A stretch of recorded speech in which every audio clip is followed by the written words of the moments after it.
Ahojte, vítam vás pri prvom dieli novej online show Coffee Under the Cultural Bridge, v ktorej vám cez veľmi zaujímavých hostí priblížime svet, v ktorom sa stretávajú rôzne kultúry. Ako zakladateľ vzdelávacej spoločnosti Cultural Bridge, v ktorej pomáhame jednotlivcom, ale aj celým tímom rozvíjať ich medzikultúrne zručnosti, veľmi citlivo vnímam verejnú diskusiu o kultúrnych rozdieloch. A veľmi často mi v nej chýbajú pohľady ľudí, ktorí skúsenosti s cudzincami a inými kultúrami naozaj majú. Práve preto vám prinášame sériu inšpiratívnych rozhovorov s profesionálmi z najrôznejších oblastí života, ktorí pôsobia v medzinárodnom prostredí a pre ktorých je kontakt a interakcia s ľuďmi z rôznych kultúr dennodennou realitou. Mojím dnešným hosťom je osoba mne veľmi blízka, s ktorou som v minulosti úzko spolupracoval, ktorá bola dokonca mojou šéfkou a výrazne ovplyvnila aj môj profesionálny rast. Narodila sa v Československu, univerzitu absolvovala v Nemecku. Svoju kariéru v oblasti ľudských zdrojov naštartovala v medzinárodných spoločnostiach v Českej republike, pracovala ako HR manažérka v juhoafrickom Johannesburgu, v Dubaji pôsobila ako HR riaditeľka pre krajiny Blízkeho východu a momentálne už niekoľko rokov pôsobí na Slovensku v pozícii HR líderky pre krajiny Strednej Európy. Radka Blümlová. Radka, vítaj, ďakujem pekne, že si prijala naše pozvanie. Dobré ráno a ďakujem za krátky úvod. Veľmi rád. Radka, ja som na úvod avizoval, že sa budeme rozprávať o tvojich medzinárodných skúsenostiach, o tvojej medzinárodnej kariére a zobrieme to teda pekne po poriadku, začneme tvojim štúdiom. Ty si študovala literatúru a psychológiu na univerzite v Nemecku. Čím ťa najviac obohatila táto tvoja skúsenosť so štúdiom na zahraničnej univerzite? Jsem Andrej v mnoha ohledech. A já jsem zažila tím, že jsem během studia vystřídala několik univerzit, tak jsem zažila několik takových těch módů, že byla jsem jedinou cizinkou v naprosto německém kruhu a pak jsem zažila ten druhý opačný protipol, když jsem byla jednou mnoha studentů cizinců. Tak být jednou a jedinou cizinkou mezi takzvanými nadšencemi je mimořádná zkušenost pro jazyk, že člověk má tu příležitost mluvit každý den, v mém případě němčinou, což je super pro vyplování. A samozřejmě je to těžký, protože to je jediný cizinec, jediný ne našinec.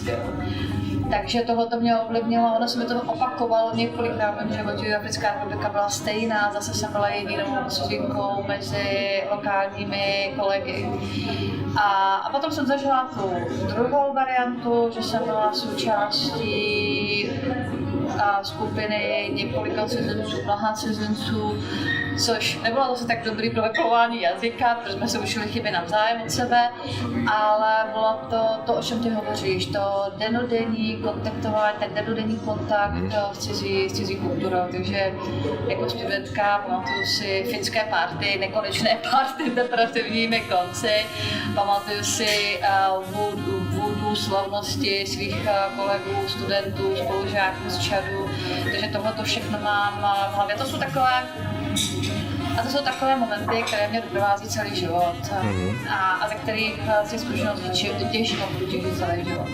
Tak a mám samozřejmě v hlavě i jiné momenty, které třeba tenkrát nepůsobily tak veselé, tenkrát jsem jim nerozuměla a porozuměla jsem jim až později. A jedna z takových velmi silných zkušeností mě potkala úplně na začátku studia v Německu, když jsem psala seminární práci na téma viny. Vina, kolektivní vina, velmi těžké a silné téma. A já jsem zlehka zabředla do druhé světové války, otázka fašismu, otázka viny Němců a tak dále. A když jsem tu práci odevzdávala, tak jsem byla pyšná a celkem přesvědčená, ta práce je prostě excelentní. Nicméně po několika týdnech se mě zavolal pan profesor, stařičký pán, Němec, která jsem myslím, že je skvělá. A tak mi jedinou větu, to bylo: Radko, já tu práci nebudu hodnotit, já ji odmítám hodnotit, odešel. A já jsem to probírala jsem to se svými kolegy Němci a probírala jsem to ze mnoha stran a tenkrát jsem pochopila, že jsou témata, která pro určité národy jsou velmi, velmi těžké a pro generaci, pro určité generace jsou těžké. To znamená, co jsem si z toho vzala, a jsem, že to rozluštění mi trvalo nějakou dobu, že každá země má svůj příběh. A pokud v té zemi chci fungovat a chci fungovat úspěšně, měla bych ty příběhy znát a měla bych respektovat. Dobře, já jsem možná ještě nevysvětlila, co vlastně bylo špatně v té seminární práci. Nebylo tam špatně vůbec nic, já jsem se dostala citlivého tématu a dostala jsem se byli Němců za druhou světovou válku a vinu údajně starší generace nesla a do dnešní hodné nesou. To je to, co já si dnes tím životem dá při cestování a vycestování do jakékoliv země, se snažím ten příběh země poznat. Ty si spomenula, že na vlastnej koži si vyskúšala, aké to je byť cudzincom medzi domácimi. Zužitkovala si toto osobné poznanie aj niekedy ďalej, možno vo svojej profesionálnej kariére? Určitě. A já se ráda obklopuju, mám ráda diverzitní týmy. To znamená, že pokud je to možné, tak si převádím do týmu cizince. A pak právě tato zkušenost, která mi potkala v Německu nebo která mi potkala v Africké republice, tak mi pomáhá v kontaktu s těma cizincema, že si uvědomuju, že přivést cizince do nové země je bavit o těch pilířů, které má doma, že najednou ten člověk je sám.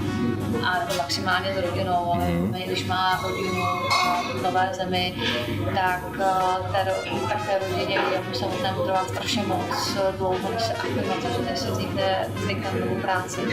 Těch nových věcí tam je strašně moc, takže já tu perspektivu v hlavě mám a tu perspektivu se dívám na novou cizinci, pomáhám. Takže když onemocní, nechci říkat, že když onemocní slova, že se nezajímám ve svém současném týmu, to vůbec ne, ale vím, když onemocní cizinec a nemám tam jednou rodinu, tak ten přístup je trošičku.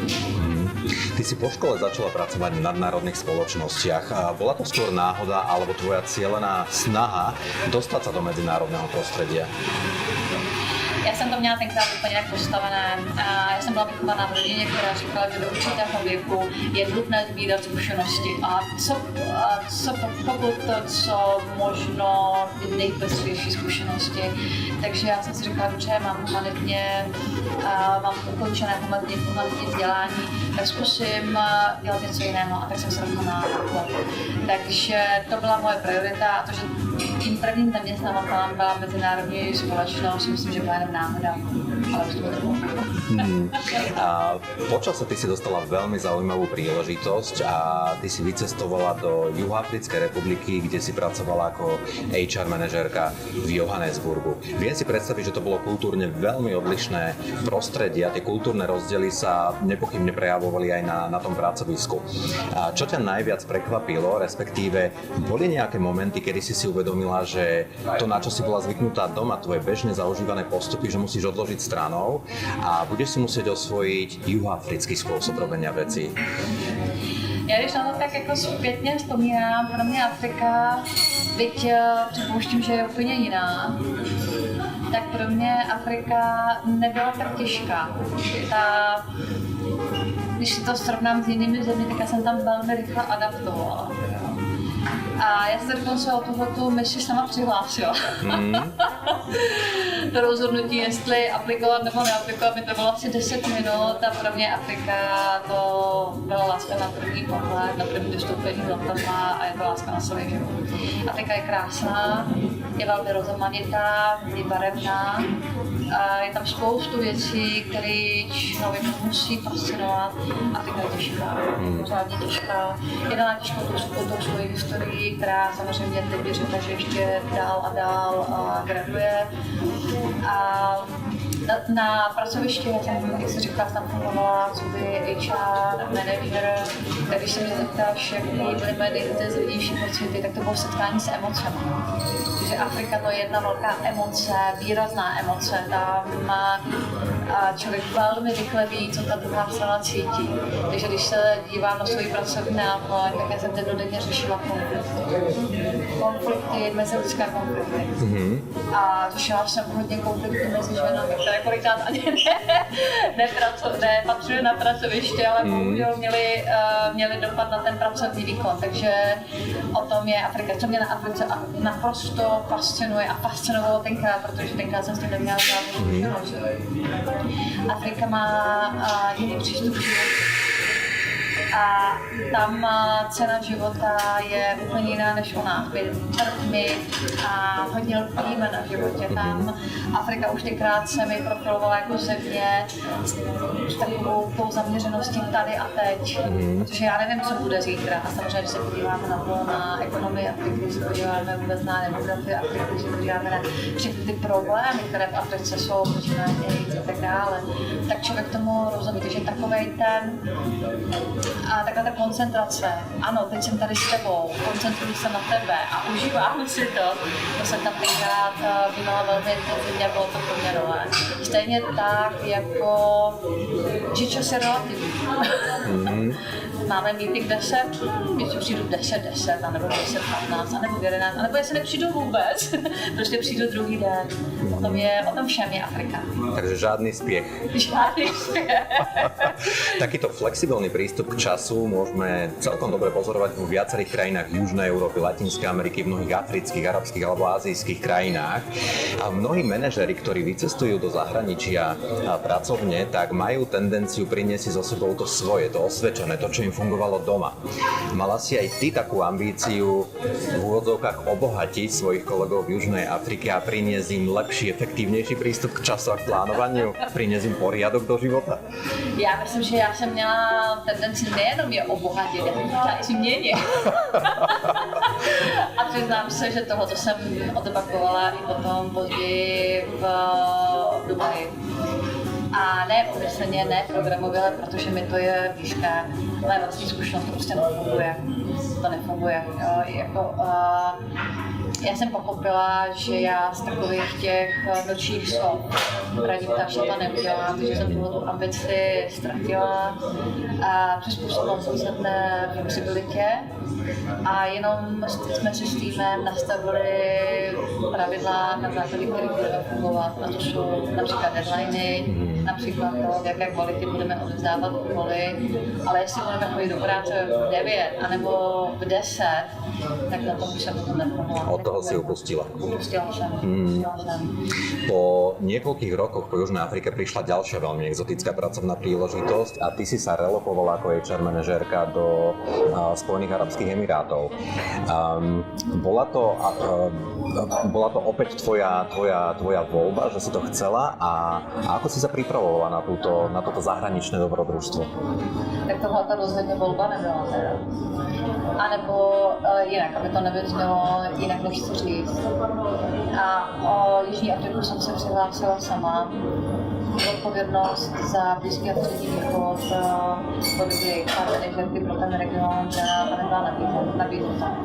A já se přiznám, že já do té doby jsem nikdy nebyla v Dubaji, nikdy jsem nebyla ani v jedné z těch zemí, které jsem dostala na starosti.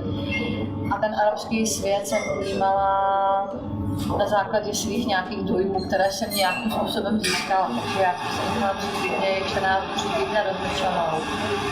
A každý den jsem ráno a večer měnila názor, jestli ano, jestli ne. A nakonec jsem došla k závěru, že nemám žádný důvod, abych tu možnost odmítla. Tak jsem se rozhodla na základě tohoto racionálního zvážení, jsem se rozhodla, že to zkusím. A zpětně viděno a řečeno, já jsem za tu příležitost nesmírně většina. Nejenom, že jsem se hodně naučila profesně, to mě obohatilo jako člověka a to je nakonec to, o co nám v životě jde.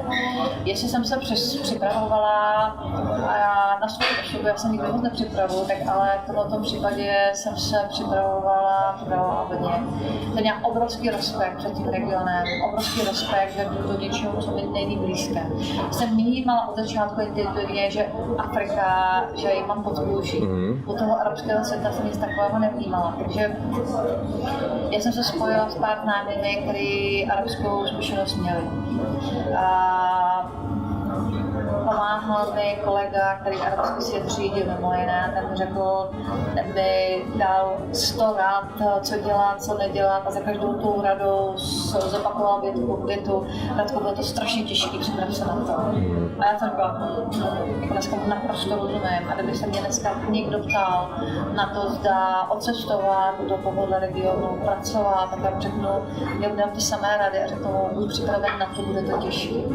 Velmi mi pomohl jeden známý psycholog, jehož maminka je Češka, tatínek je Arab, který mi řekl, předtím, než jsem vycestovala, tak mi řekl, Radko, naprosto vymaž všechno svoje očekávání v hlavě. Vymaž veškerý svoje vzorce, který máš v hlavě, jak by se to měl chovat, jak by měl fungovat. A hlavně nesuď.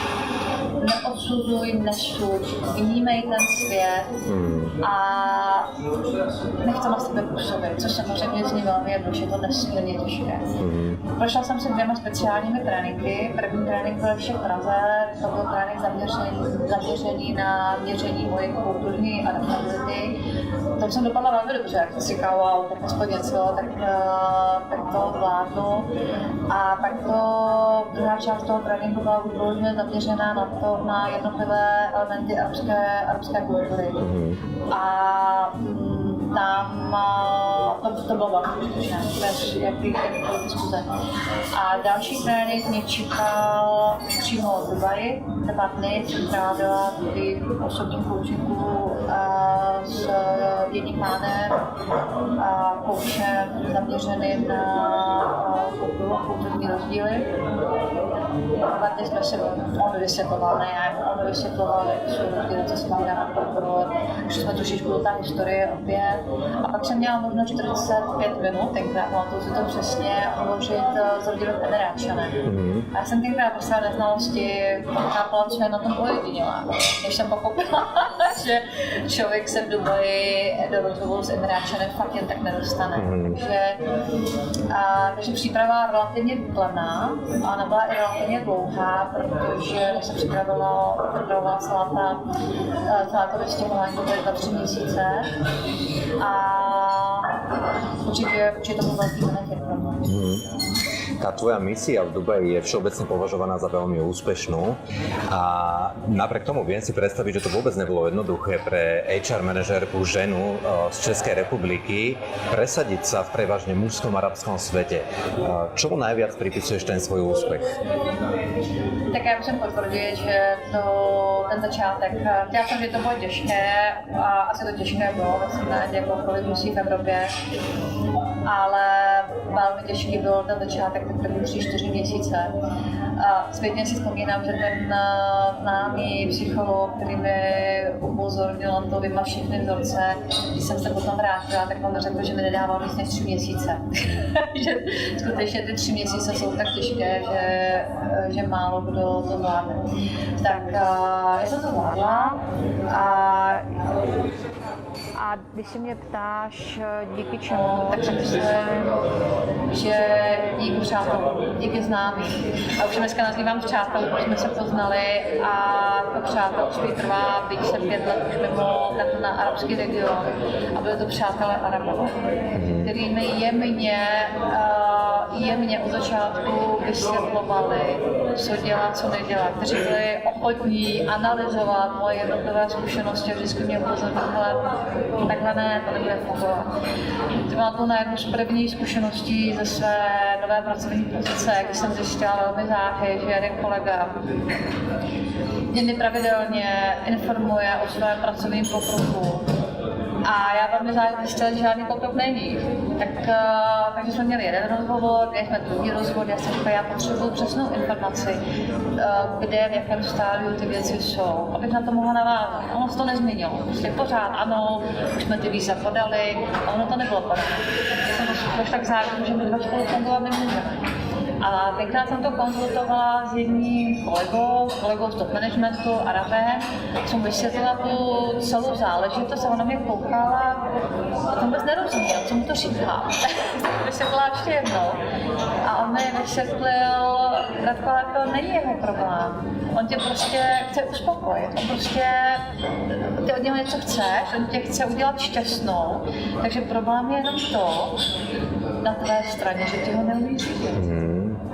Čiže on ťa len nechcel rozladiť, lebo ty si mala očakávania, tak nechcel ísť do konfrontácie s tebou a nenaplniť tvoje očakávania. Já jsem nastavila úplně jiný způsob řízení, že skutečně to, co mi bylo řečeno na začátku, to, čemu já jsem nevěřila, že skutečně ta kontrola je tam nutná na každém kroku, tak jsem ji zavedla a samozřejmě ta kontrola musí být doprovázena velmi jemnou, senzitivní komunikací. To, když řeknu tady v Evropě, tak se všichni řeknou, a tak to je.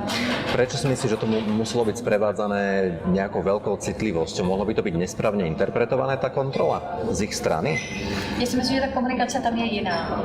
Já jsem velmi záhy zjistila, jsem byla jedinou ženou v top managementu a kromě mě a našeho finančního ředitele, což byl Novozélanďan, a všichni ostatní kolegové byli Arabové. A jsem velmi rychle zjistila, že má vybroušená, asertivní, otevřená komunikace tam nebude fungovat, protože oni takto nefungují.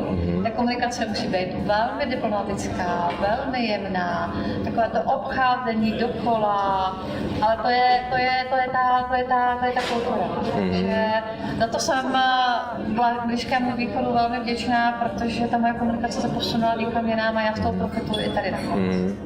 V súčasnosti sa na nás z viacerých strán valia informácie o islame a o moslimoch. My obaja máme spoločnú jednu vec, že sme obaja pôsobili a pracovali v moslimských krajinách. Čím teba najviac obohatila táto kultúra?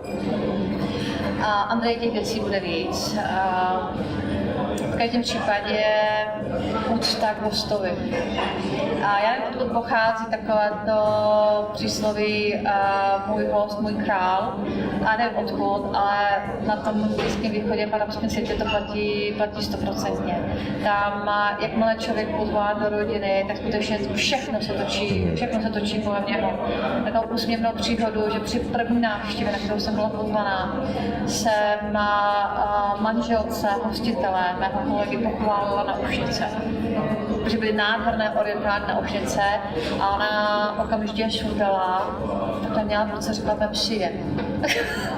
Já úplně nechápala, co se děje a v tu chvíli do mě tak jako strčil druhý kolega, taky Arab a řekl mi, musíš si vzít, ty jsi to neřekla. Takže pochopila jsem, skutečně ta úcta k tomu hostovi je tam úplně jiná, nesrovnatelná svojí kulturou. Tak a druhá věc, a ta mě fascinuje do dneška a fascinuje mě o to víc, protože vím, že u nás to tak nefunguje, a to je úcta k rodině, to je úcta k rodičům a to je všeobecná úcta ke starým lidem. Byť se podíváme do shopping malls nebo na jakýkoliv kulturní události, tak když jde rodina v neděli ven, tak je celá rodina. Na mamka, taťka, děti, babička a dědeček, druhá babička, druhý dědeček.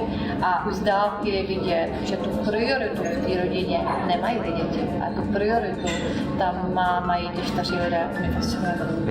Já si myslím, že to je něco, čeho bychom se uklonili.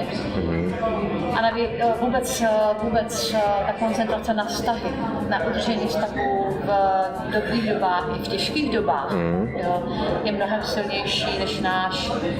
A teď si troufám, že tohle je to moje subjektivní vnímání, než náš velmi individualistický přístup. Ty momentálne už niekoľko rokov pôsobíš na Slovensku. V pohľade na slovenskú a českú kultúru existujú ako keby dve názorové skupiny. Tá jedna tvrdí, že vzhľadom na niekoľkoročnú spoločnú históriu Čechov a Slovákov ako keby neexistovali kultúrne rozdiely medzi našimi dvomi krajinami. Naopak tá druhá skupina je presvedčená, že tých kultúrnych rozdielov medzi Čechmi a Slovákmi je podstatne viac. Ku ktorej skupine sa prikláňaš ty? Já jsem se s tím názorem, že jsou velké rozdíly mezi Čechy a Slováky, taky setkala. A k podivu mi se mnou tu sdíleli Slováci, ale byla to moje generace, to znamená lidi už 40, 40 a nahoru. A ti mi říkali, že my Češi jsme sebevědomější a arrogantnější. Já za těch svých 5 let já žádné rozdíl nevidím. Skutečně ne. Možná jsou tady nějaké malé, ale já je nevnímám. Takže já bych řekla, že patřím k té skupině, která ještě v hlavě prostě si žije ten svůj československý model. A vďaka tvojim pracovným skúsenostiam v nadnárodných spoločnostiach a v rôznych krajinách a vďaka tomu, že pôsobíš v takomto medzinárodnom prostredí, kde máš tú dennodennú interakciu s cudzincami, si vybudovala naozaj excelentné medzikultúrne zručnosti. A prečo by podľa teba mali mať ľudia v súčasnosti záujem rozvíjať svoju kultúrnu inteligenciu a práve tieto medzikultúrne zručnosti? Tak z toho pracovního pohledu tam to je jednoznačné. Žijeme v době globální ekonomiky, kdy málo která firma funguje dneska jenom na Slovensku. Ta interakce z zahraničí tam je na běžné bázi. A pak je samozřejmě jednodušší pro navazování kontaktu, když vím, jak ten kontakt mám navázat. Když znám ty puskalí, na kterých ten vztah může narazit nebo dokonce skončit. Takže do toho biznesového světa rozhodně tyhle znalosti patří. A pro manažera a v jakékoliv národní společnosti to je takový to používatelský slůvko must. Málo který tým je složen jenom z lokálních zaměstnanců. Když se podívám k tomu, co se děje na trhu práce, tak všechny firmy volají o tom, že máme málo zaměstnanců, tak málo nových kandidátů. Budeme se dívat ven. A když se budeme dívat ven, tak musíme o těch lidech, které si případně přivedeme, musíme o nich něco vědět a musíme o něm řídit. Takže z toho pracovního pohledu a přiznám se, že by mě překvapilo, kdyby někdo si ještě dneska myslel, že tyhle ty dovednosti, znalosti k vybavení managementu nepatří. To tak jako špatně. A co se týče toho přínosu pro lidi, pro nás, tak já si myslím, že čím víc známe, čím víc víme, tím víc se vyvarujeme takových těch zjednodušených pohledů na svět a na život kolem nás. A o to si myslím, že v životě jde nejvíc. Ty riadiš a riadila si HR týmy v rôznych krajinách. Myslíš si, že rovnako povinnou výbavou tieto medzikultúrne zručnosti aj pre HR špecialistov a HR konzultantov? Určitě. Já dneska, když už si vybírám lidi, tak preferuji lidi, kteří dlouhou zkušenost mají.